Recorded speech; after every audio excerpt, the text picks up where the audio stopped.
49B. Now, Paul Rosenthal has been the representative here for many years. He is not running again. It is an open seat. It is a seat the Republicans would love to pick off because it is some of the wealthier communities. I mean, it's got the west side of Bloomington. It's got parts of Edina and parts of Eden Prairie in it. But this is a seat the Democrats need to hold. It's been good Democratic territory for a while, and Steve Elkins is hoping that it will stay with the DFL in this upcoming election. Steve Elkins is kind enough to join us running for 49B. Good afternoon, Steve. Thanks, Matt. Hey, thank you very much. I appreciate you having the time here. You represent the radio station, so. Yes, the radio station is within District 49B. Well, we'll get to our laundry list of demands here momentarily. Actually, no. We'll start off with the fact that you actually have had some public service experience here. I mean, you're a District 5 representative for the Met Council. You have been there since 2011, correct? Since 2011 is appointed. Prior to that, I was a city council member in the city of Bloomington from 2001 to 2011, almost 10 years. And before that, even, I was a planning commissioner and traffic commissioner in the city of Bloomington. So I've got over 20 years of public service, actually, to the folks of Bloomington. Well, and I'll tell you what, one of the things it's great to hear you say that. I was on Hopkins Planning and Zoning.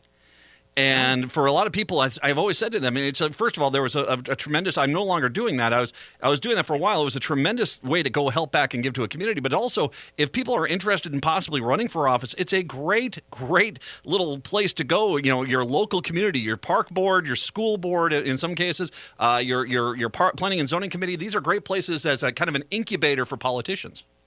It is. It's a great place to learn, especially planning commissions. When I was on the Bloomington City Council, 5 out of 7 of the city council members were former planning commissioners. It's a great grounding for that kind of a job. Joining us right now, Steve Elkins. And by the way, Steve, just FYI, your phone's kind of going in and out a little bit here. It's hopefully it will hold with us here.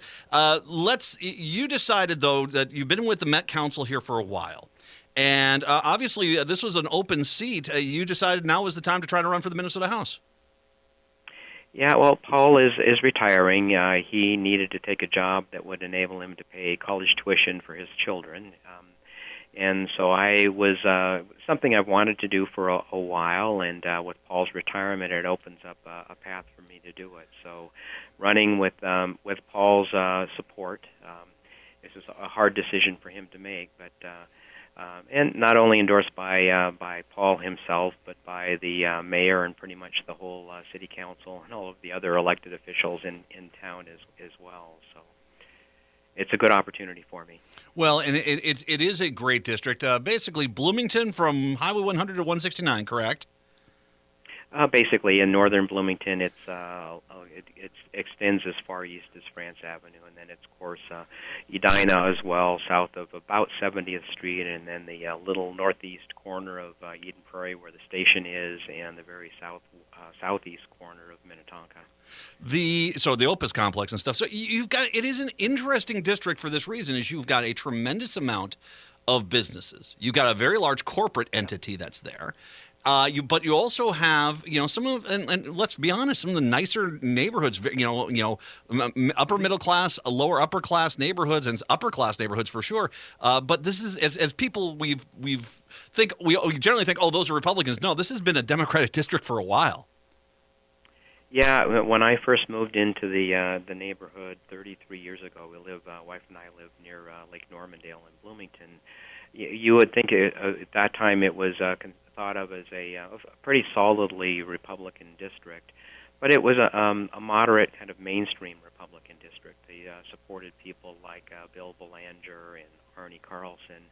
And what I'm seeing as I knock on the doors in the same neighborhoods, 25 years after I first knocked on doors for Coral Hoole and Gene Winstead, is that all of these former Republicans now self-describe as independents, and I can knock on these doors as a Democratic candidate and have really good conversations with people who are really sympathetic to what the Democratic Party is doing right now. It is a change I noticed too. I went to Edina High School in the 1980s, and even then, you were starting to see. I mean, there was. I don't want to say it was overnight by any means, but people were starting to kind of get a little bad taste in their mouth with Reagan, especially towards the end of his term. And I mean, that's when you started seeing Democrats really start making changes. And as you said, most of the Republicans back then would firmly be within the Democratic Party today. I mean, it's the Republicans today are nowhere near anything what was a moderate. It is definitely changed. Yeah, I remember, to be honest, I was actually one of those Republicans if you go back to the 1990s. But I remember when, I think it was 1996 when Alan Quist challenged Arnie Carlson for the Republican nomination for governor. I remember going back and looking at the vote afterwards, and in my precinct, Arnie had beaten Alan Quist 85% to 15%. So it's never been a hard right district. Well, and I always tell people back in 1992, I walked into a voting booth. I didn't know who I was going to vote for. I voted. I mean, I had HW, I had Bill Clinton, I had Ross Perot, and I did vote for Bill Clinton back in 1992. But there used to be times where I would vote for a Republican, and then for me it was the Iraq War. You don't, as a veteran, you do not send troops into a place like that, and that was kind of what soiled me. I said I'm never voting Republican again. You just don't do that to the troops, and I've never looked back. It's not like there's been any resentment here. I was like, no, I went the right way. I feel pretty good about this. The district. You talk about some of the issues that are facing the district, because once again, it is a unique experience for you as a politician, because there's a lot of districts where road upgrades and stuff like this. There's a lot of great roads. The one of the things you talk about planning and zoning. There's always been a great turnaround and reinvestment in the community in these areas. And with the high tax base, you've got nice schools, you've got nice roads already. So what are some of the issues that you're really wanting to champion for 49B? Well, in this district, both the Bloomington portions and the Edina portions, really the whole district, people move into these neighborhoods for the schools, and that's the case in all four of the cities. Really, they move in their 30s because they want their kids to be in the best schools. So one priority has to be making sure that the schools are adequately and consistently funded. We're in one of those cycles right now with the Republican legislature where the burden of funding the schools is getting pushed back to local property taxpayers. And that's hard for the senior demographic, which is also very large in this district as well. So I think we need to get the school funding back onto this more onto the state general fund. That's one thing. Transportation is still a big issue, though we seem to have had sudden breakthroughs just within the last year or so. Some of the projects that I've been working on throughout my 20-year career are suddenly coming to fruition. Things like the reconstruction of the 35W494 interchange, the Orange Line bus rapid transit, adding a min-pass lane to 494, and in my immediate neighborhood, adding the East Bush Lake Road on-ramp onto westbound 494, and the safety improvements that were just completed on Normandale Boulevard in Bloomington. Those are all projects that I advocated for over 20 years before they finally got funded. But on transportation funding, the big challenge coming up is going to be, we pay for our roads mostly with gas taxes, vehicle ownership tab fees, and actually property taxes are actually the biggest source of funding for roads and bridges right now as well. But we're looking at an era where most of the cars are electric, most of the cars will be shared. Gas taxes and vehicle ownership taxes aren't going to raise a lot of money. So one of the things that I know I'll be working on is how do we replace those revenue sources in order to keep our roads, bridges, and our transit adequately funded. I like what you described with both Normandale and then the West Bush Lake Road, because I'm just going to say this. At one point I was a traffic reporter.